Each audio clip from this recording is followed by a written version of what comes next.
Friends, अब हम बात करने वाले हैं third application of Gauss law which is nothing but field due to uniformly charge thin spherical shell के बारे में।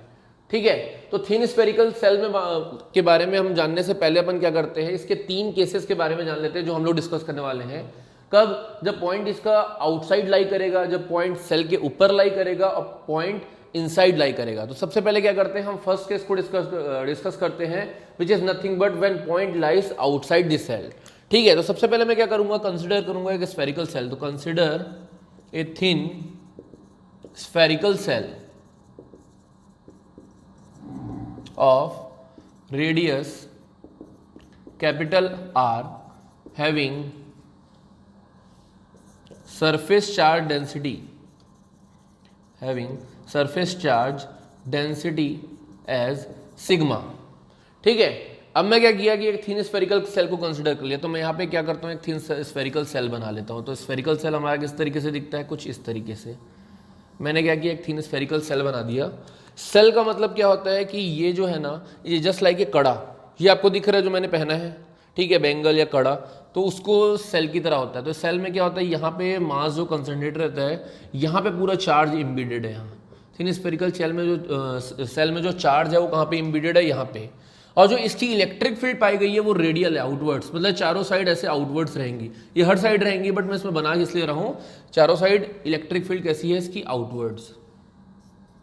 ये हमारी आउटवर्ड्स है। ठीक है, ये इसका सेंटर वो है, मैं मान लेता हूँ इसका रेडियस कितना था, कैपिटल R। ठीक है, अब हमारा एम क्या है पहले वो देखते हैं। हम यहां लिखते हैं we need to find electric field at a point P lies outside the spherical cell at a distance small r। ठीक है, मेरा एम क्या है कि मुझे क्या करना है, इलेक्ट्रिक फील्ड फाइंड करना है किसी पॉइंट P पे। मैं मान लेता हूं ये पॉइंट P कहां पे लाई करता है, से यहां पे एक पॉइंट P लाई करता है। ठीक है, इस P पॉइंट पे मेरे को क्या निकालना है, इस P पॉइंट पे मेरे को क्या निकालना है, P पॉइंट मेरा यहाँ पे लाई करता है, P पॉइंट में इलेक्ट्रिक फील्ड निकालना है। ठीक है, तो अगर मैं देखूं इस स्फेरिकल सेल को कि इलेक्ट्रिक फील्ड रेडियली आउटवर्ड्स है, तो ऐसा कौन सा सरफेस है कि पूरी इलेक्ट्रिक फील्ड लाइंस को एकोमोडेट कर लेगा? Obviously it has to be spherical. तो यानी मैं यहाँ क्या किया कि एक गॉसियन सरफेस लिया which is spherical. This is called the spherical Gaussian surface. Spherical Gaussian surface लिए, ये P पॉइंट यहाँ पे है, क्लियर है, जहाँ पे मेरे को इलेक्ट्रिक फील्ड निकालना है इस P पॉइंट पे। इस P पॉइंट को मैं मान लेता हूँ कि ये P पॉइंट की जो डिस्टेंस है इस particular centre of the spherical cell से स्मॉल r है। क्लियर है, स्मॉल r डिस्टेंस है किसकी, उस पर्टिकुलर P पॉइंट की। ठीक है, तो इतना मैंने यहाँ पे कंस्ट्रक्शन किया है। अब we need to find the electric field at point P। Now तो सबसे पहले मैं एक काम करता हूं कि इसकी चार्ज डेंसिटी मैंने सिग्मा लेके चला है, तो मैं मान लेता हूं कि charge Q of the spherical shell, ये क्या होगा, Q will be nothing but, हमको पता है sigma is nothing but Q upon A, then Q is equal to sigma into A। और स्फीयर का एरिया क्या होता है, सिग्मा इंटू 4 पाई। और एक बात बताइए, स्फेरिकल सेल कहां तक है, यहां तक, तो चार्ज कहां तक आएगा, यहीं तक, तो कैपिटल R स्क्वायर। यहाँ कंफ्यूज मत होना, जनरली कंफ्यूजन यहीं पे आता है कि चार्ज निकालते टाइम जब भी हम लोग रेडियस लेंगे वो कैपिटल R रहेंगे, क्योंकि स्फेरिकल सेल जहां तक है वहीं तक चार्ज है। चार्ज आपका कहाँ है, स्फेरिकल पोर्शन में। अब बात करते हैं किसकी, हमारा फ्लक्स की। तो हम फ्लक्स निकालेंगे, कैसे निकालेंगे, total flux through spherical shell which is given by phi E denoted by phi E। तो हमको पता है फ्लक्स कैसे निकालते हैं हम, इलेक्ट्रिक फील्ड इनटू एरिया। हम लोगों ने कल निकाला भी था, EDS वाले पोर्शन थे। तो अपन क्या करते हैं, इलेक्ट्रिक फील्ड इनटू एरिया ले लेते हैं। ठीक है, तो E into A, this will be your flux. किसके थ्रू, flux through this spherical shell. But question आता है कि how we can calculate the electric field into area. यहाँ पे जो एरिया आएगा वो कौन सा आएगा, यस डेफिनेटली यहाँ पे ये सबसे बड़ा क्वेश्चन है कि एरिया आएगा वो कौन सा आएगा। तो ऑलवेज रिमेंबर कि इलेक्ट्रिक फील्ड निकालने के लिए हम जो स्मॉल r वाला पोर्शन लेंगे, यानी कि it will be nothing but E into 4 pi R square.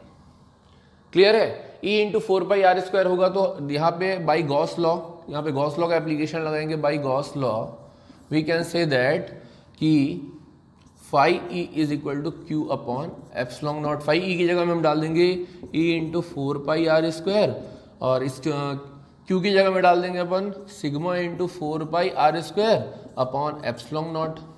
Similarly E हमको निकालना था, it will be nothing but sigma into 4πr² whole upon epsilon not into 4π small r²। 4π cancel, then E is nothing but sigma upon epsilon not into capital R² upon small r²। This will be your electric field due to the thin spherical cell at point P when the P point lies outside। ये कब के case में आएगा? जब point lies outside। ठीक है, confuse यहाँ पे नहीं होना है। जब फ्लक्स निकालने के लिए कोशिश करते हैं तब यहाँ पे स्मॉल r² लेते हैं, और जब अपन चार्ज निकालने की कोशिश करते हैं तब यहाँ पे कैपिटल R² रहते हैं। ये कंफ्यूज नहीं होना है, क्योंकि इलेक्ट्रिक फील्ड जो रहता है वो आउटसाइड के कारण रहता है और इनसाइड दोनों के कारण रहता है, लेकिन जो चार्ज रहता है सिर्फ स्फेरिकल सेल के इनसाइड के कारण रहता है। क्लियर है? अब मैं बात करता हूँ इसकी सेकंड केस की। ये तो हमारा क्या, जब पॉइंट आउटसाइड लाई करता है। अब सेकंड पॉइंट की बात करते हैं, जब पॉइंट लाइज करता है कहाँ पे? आपका ऑन द स्फेरिकल सेल। ठीक है, तो हम देखते हैं सेकंड पॉइंट को कि when the point lies on the spherical cell.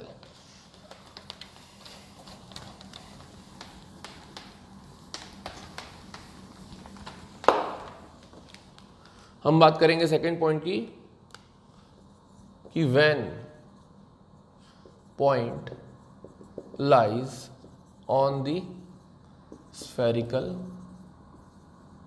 Cell. ठीक है, मतलब आप क्या बात करते हैं कि एक स्फेरिकल सेल है। अगेन मैं ड्रॉ कर रहा हूं आपके ईज के लिए, ये हमारा स्फेरिकल सेल वाला पोर्शन है। ठीक है,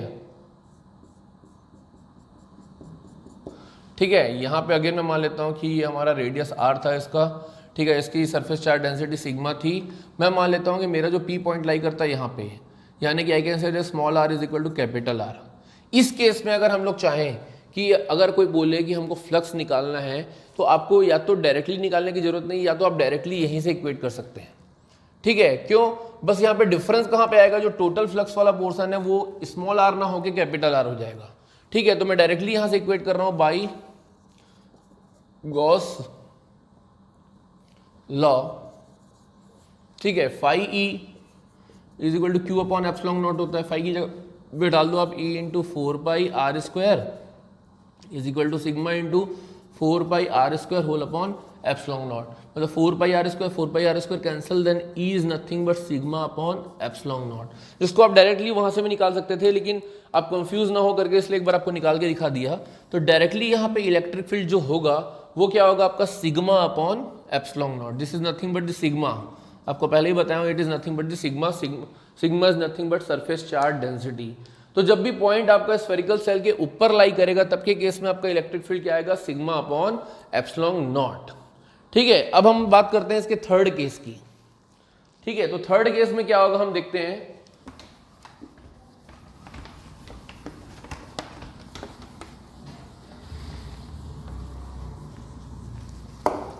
थर्ड केस को देखते हैं कि जब पॉइंट लाई करता है इनसाइड द स्फेरिकल सेल, कि when point lies inside the spherical cell. ठीक है, तो अगेन मैं क्या करता हूं, एक स्फेरिकल सेल कंसिडर करता हूं।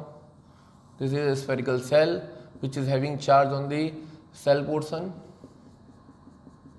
यहाँ पे पूरा चार्ज इम्पीडेड है जिसकी सिग्मा सरफेस चार्ज डेंसिटी है। मैं मान लेता हूँ कि this is the capital R radius of the spherical cell. मैं मानता हूँ कि एक पॉइंट P कहाँ पे लाई करता है आपका? सही यहाँ पे। ठीक है, तो अगेन मैं क्या करूँगा, एक गॉसियन सरफेस लूंगा इनसाइड में। This is the Gaussian surface. ठीक है, जिसका रेडियस मैं मान लेता हूँ स्मॉल r, P पॉइंट का। ठीक है, इसका स्मॉल r रेडियस है। गॉसियन सरफेस मैंने यहाँ पे लिया है, ये P पॉइंट पे।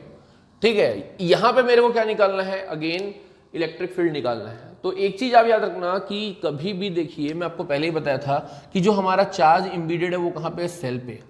ठीक है, लेकिन ये हमारा जो गॉसियन सरफेस है अंदर आ रहा है, तो क्या गॉसियन सरफेस कोई भी चार्ज इंक्लोज किया है क्या? तो यहां पे लिखते हैं since no charge is enclosed by Gaussian surface, therefore Q is equal to 0। ठीक है, अगर कोई चार्ज इंक्लोज नहीं कर रहा है मतलब Q हमारा गॉसियन सरफेस के लिए कितना है? 0। तो अगेन बाई यहाँ पे गॉस लॉ लगाते हैं directly, by Gauss law. Gauss law के थ्रू क्या होगा? Phi E is equal to Q upon epsilon naught, और हमको पता है कि phi is nothing but E into 4 pi. हमको पता है फाई फ्लक्स के केस में क्या आता है? आर स्क्वायर, यानी कि क्यू हमारा क्या है? 0 अपॉन एप्सिलॉन नॉट यानी कि 0, यानी कि ई हैज टू बी 0। ठीक है, तो यहां से मुझे पता चलता है कि electric field inside the spherical cell is 0। ठीक है, तो हम लोगों ने तीनों केसेस के लिए निकाल दिया। फर्स्ट केस के लिए हमारा क्या आया था? Sigma upon epsilon naught capital R square upon small R square. Second case के लिए क्या है हमारा? सिग्मा अपॉन एप्सिलॉन नॉट जब उसके पॉइंट ऊपर लाई करता है। ठीक है, थर्ड केस के लिए कि जब पॉइंट इनसाइड लाई करता है तब के केस में हमारा क्या है? इलेक्ट्रिक फील्ड 0 आया। ठीक है, जनरली ये एग्जाम में मैक्सिमम टाइम ये क्वेश्चन आता है। साथ में एक क्वेश्चन और आता है कि you have to plot a graph. ठीक है, you have to plot a graph कि कैसे इलेक्ट्रिक फील्ड डिस्टेंस के साथ वेरी करती है, तो वो ग्राफ हम लोग देखना चाहते हैं जो कि जनरली एग्जाम में पूछा जाता है। तो will go through that graph.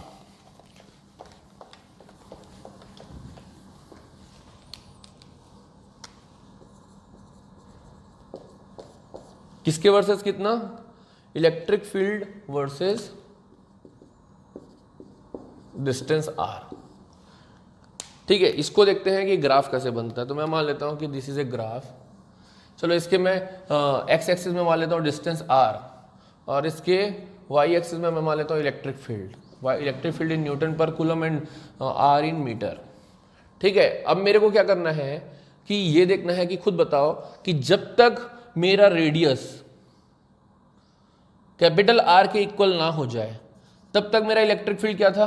0। तो यहां पे इलेक्ट्रिक फील्ड की वैल्यू है क्या? 0। जैसे ही मैं आर पे पहुंचता हूं, R is equal to capital R, यहां पे मेरी इलेक्ट्रिक फील्ड कितनी रहती है? Sigma upon epsilon naught. यहां पे मेरी इलेक्ट्रिक फील्ड कितनी थी? Sigma upon epsilon naught. तो मैं यहां पे लिख देता हूं E is equal to sigma upon epsilon naught. जैसे मैं आगे मूव करना चाहता हूं और डिस्टेंस बढ़ाता हूं आउटसाइड द पॉइंट, तो आपकी इनवर्स लॉ के अकॉर्डिंग आपकी इलेक्ट्रिक फील्ड क्या होती जाती है? डिक्रीज होती जाती है। ठीक है, तो ये वाला जो पोर्शन है यहाँ पे इलेक्ट्रिक फील्ड की जो एक्सप्रेशन थी वो कितना थी? Sigma upon epsilon naught capital R square upon small R square. ठीक है, so this is the graph for electric field versus distance. ठीक है, जो कि एग्जाम्स में मोस्ट ऑफ द टाइम्स पूछा जाता है। So this is all about the application of Gauss law field due to uniformly charge in spherical cell.